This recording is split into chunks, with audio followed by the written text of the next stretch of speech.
And we're back with another video, and this one is going to be a little different because I'm going to address something that I have not talked about in this way yet. Now, I pepper a little bit about this in periodically on my videos, and I think and I assume sometimes that everybody kind of knows what I'm doing and understands what I'm doing.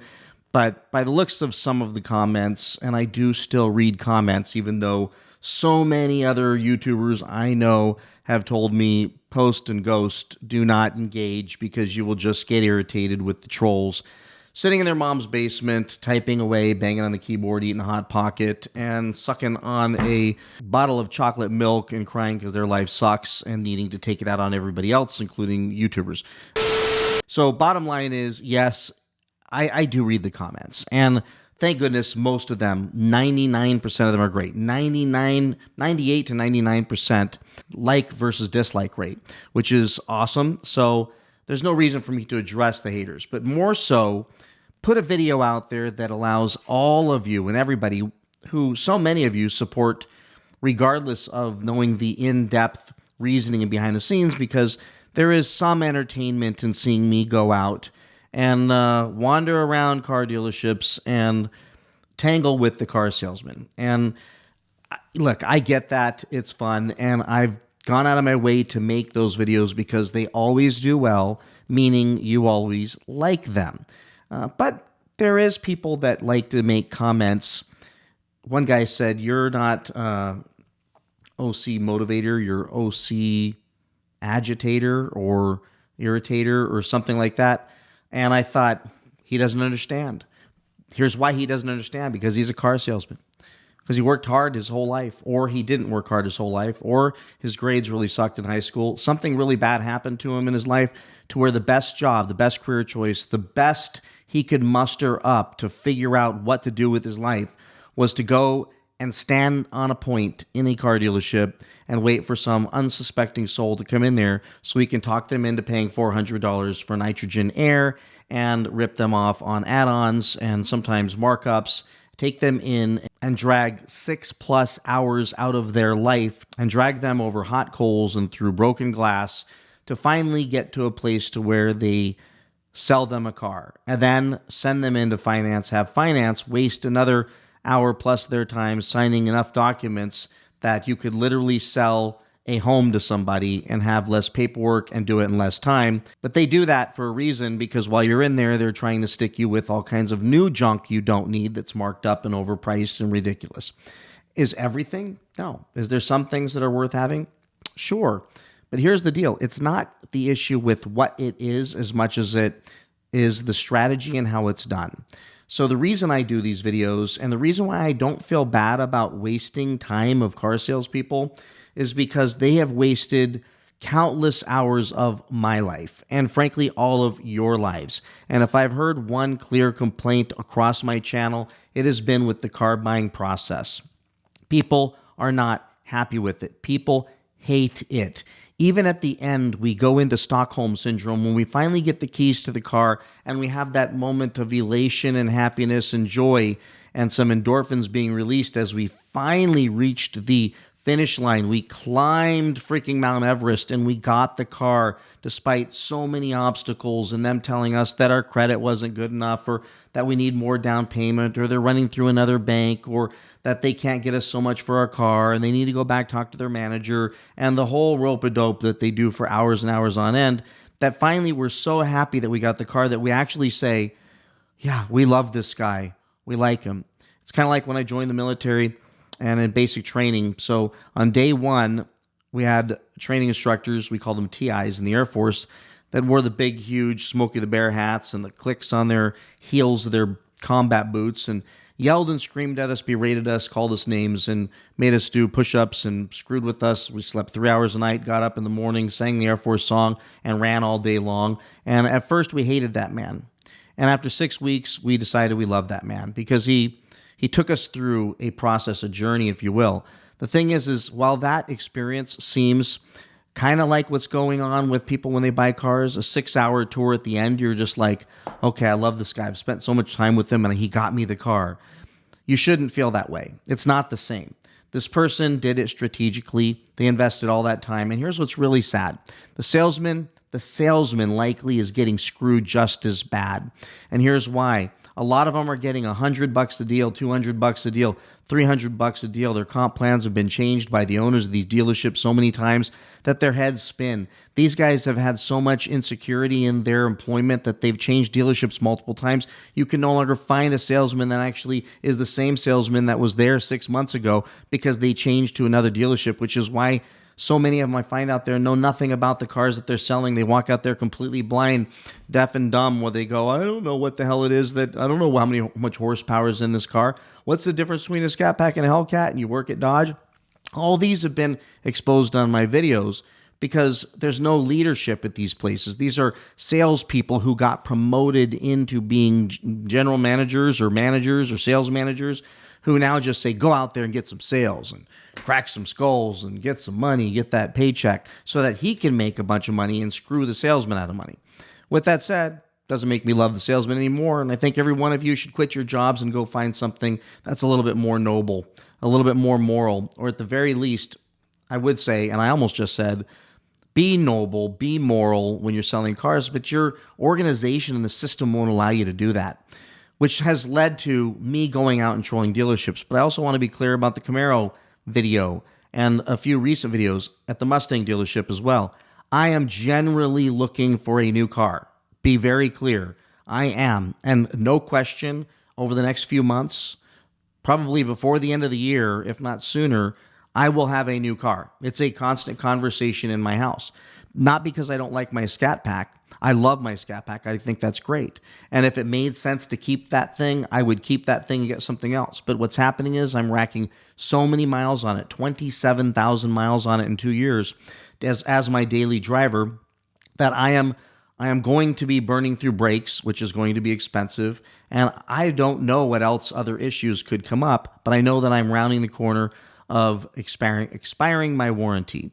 And when you have a daily driver and it's something you depend on for work, I don't like having something outside of warranty. And that was my biggest objection to the Camaro ZL1. And I made that clear. And that salesman failed in addressing that. When I bought that car, one guy said, just be honest, you wouldn't have bought that car. I like that car. I like that car. I've thought about it since. I like that car. But you know what? The dealership screwed it up. And it wasn't just because of the warranty issue or the guy not knowing anything about the car or wasting an hour and a half of my time after I told him at the beginning, I'm likely not a buyer. You might want to wait for somebody who is. I take an hour to an hour and a half of video and cut it down to 15 to 20 minutes. In that video, I think I took it all the way to 24 minutes or 25 minutes. So you missed a majority of the video because you would never have watched an hour and a half of video. But I told that man a million times, I'm not looking to buy today.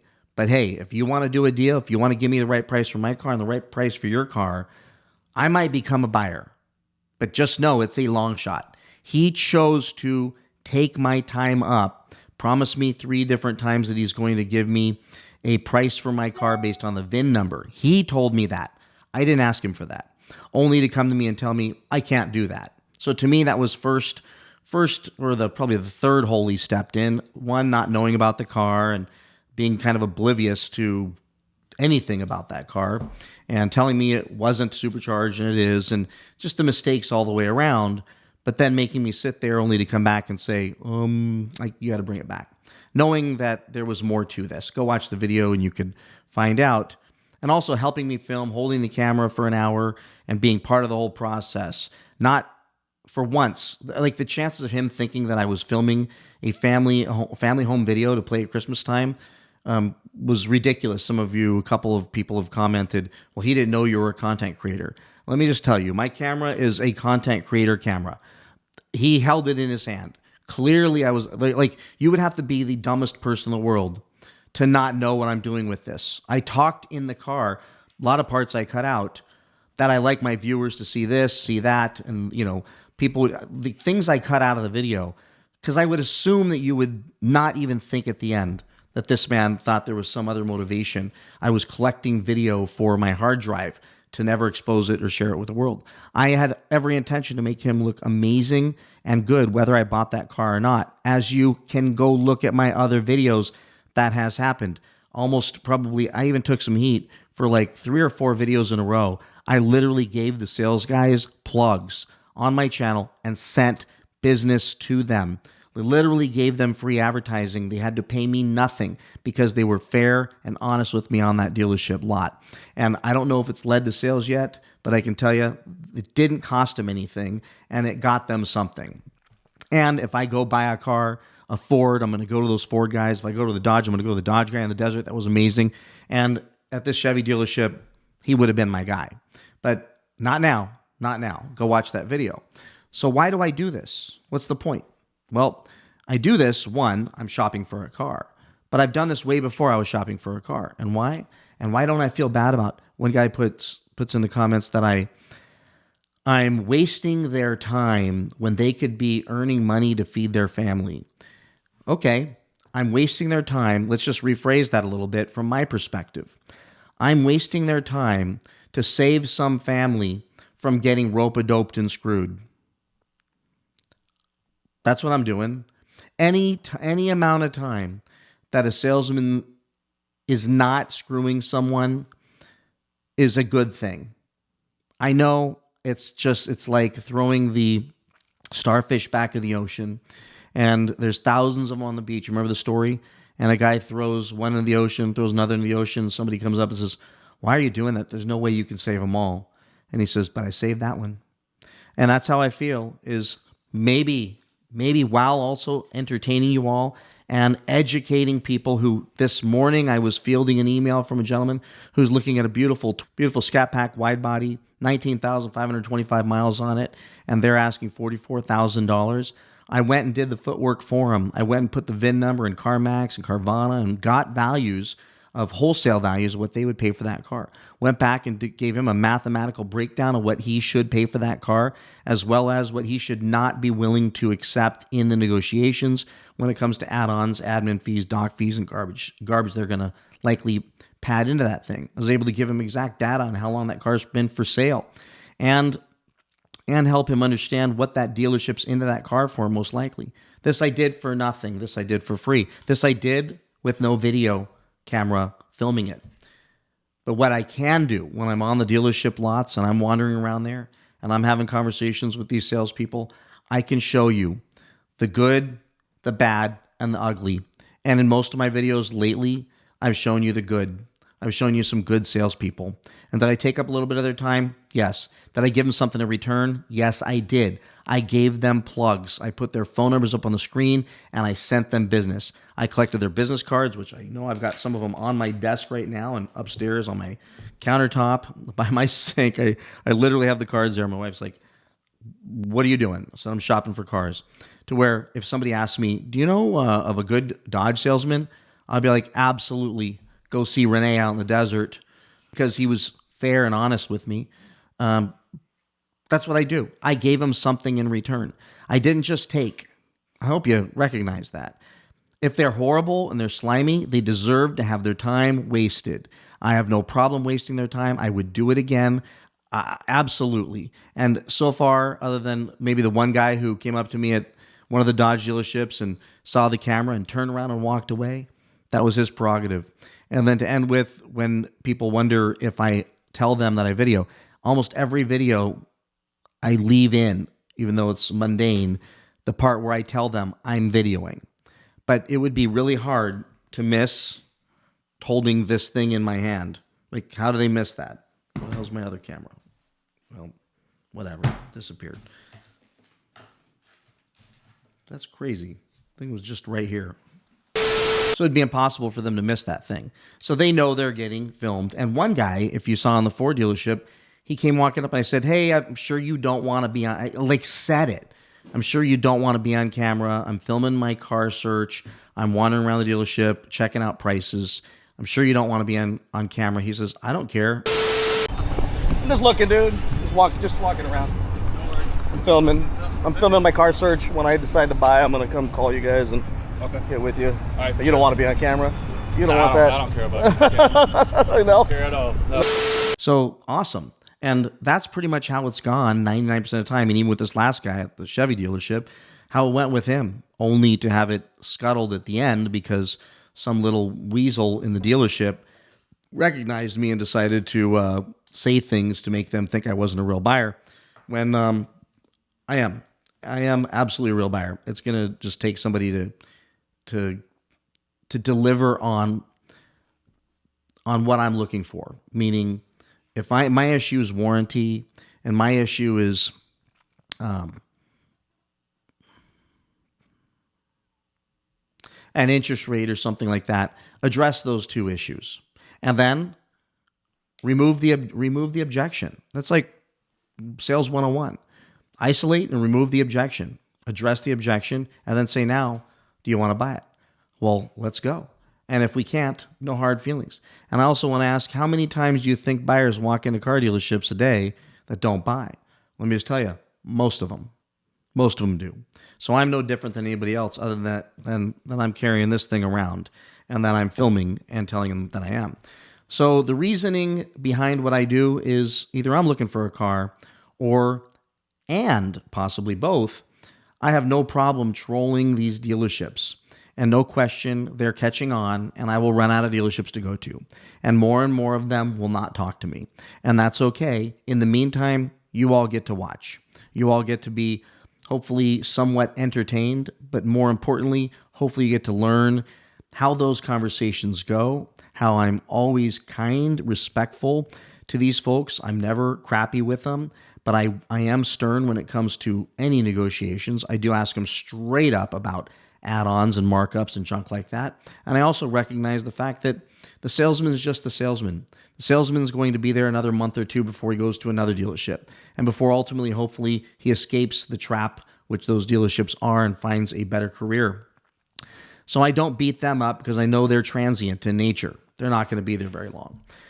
But I also am watching and looking for the ones that are downright deeply affected by the shadiness and the sliminess and want to do dirty things to some nice people, like my parents when they went to go buy their Toyota and they tried to stick them with gap insurance and a bunch of other crap when my parents paid cash for the car. It was like, or they put, I think there was like a loan for half. Maybe they put half down and the guy wanted gap insurance. Like they would never be upside down on that car, but they actually charged them and I had to go back and get a refund. He also stuck them with, some crazy extended warranty, understanding that they drive like 2 miles a week. They will never, ever burn through that on that Toyota. So it was wildly overpriced. I went back and got that refunded. And that's the kind of thing that I do. Now, if I'm there ahead of time or they were watching my videos, it wouldn't have happened. So yeah, my mom doesn't watch my videos. I don't know. Mom, if you're watching, let me know. Anyways, so that's why I do this. Sorry for the longer video, but I thought it's important you all know why I do what I do. And for the trolls out there, and if you're a car salesman and you see me on that lot, I am very sure that you will not be as brave and confident as you are in the comments when I'm standing there with the camera in my hand looking at a car. It's funny. You'll probably come out, be sweet as pie, or you will go hide under a rock or somewhere in the back of the dealership. Or you will get all mad and tell me to leave and lose your temper because you know that I'm going to expose you. So that's pretty much it. I have no love that I'm just hanging on to with car dealerships. The model's broken. The system is broken. It doesn't work. It's torturous to the customer, and I will waste as much time as I can of theirs since they wasted so much of mine and so much of ours. With that, everybody, please like, subscribe, comment, and I will see you all in the next one. Bye-bye.